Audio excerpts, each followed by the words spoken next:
শিক্ষার্থী ভাই বোনেরা, আমরা এই ধরনের প্রশ্নগুলা খুব সচরাচর দেখতে পারি। তৃতীয় অধ্যায়ের এই অঙ্কগুলো, এগুলো 2 মার্কের জন্য আসে। তো এই ম্যাথগুলো কীভাবে সমস্যার সমাধানগুলো করব, আমরা যদি এটা একটু একবারে এক নজরে একবার দেখলে আমরা এটা পারবো। হ্যাঁ, আমরা প্রথমে লিখি তাহলে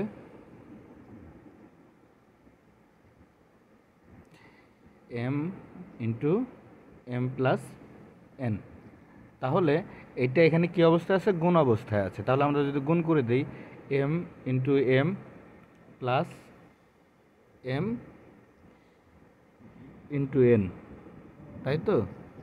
তাহলে আমরা জানি কি m into m is equal to m plus m n।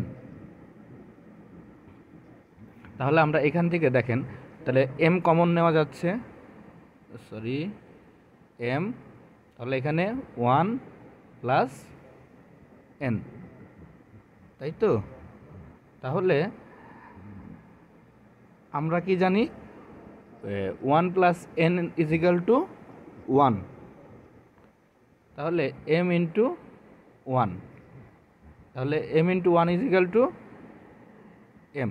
এখানে লক্ষণীয় বিষয়, আমাদের যে সূত্রগুলো আমাদের সামনে আসছে বুনিয়াল অ্যালজাবরার, a into a is equal to a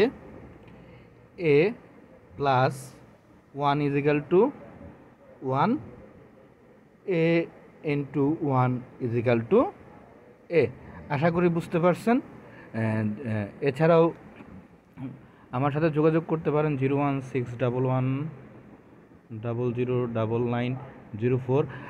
inter এবং অনার্সের আইসিটির যে কোনো সমস্যার সমাধানের জন্য আমাকে এই নাম্বারে সরাসরি ফোন বা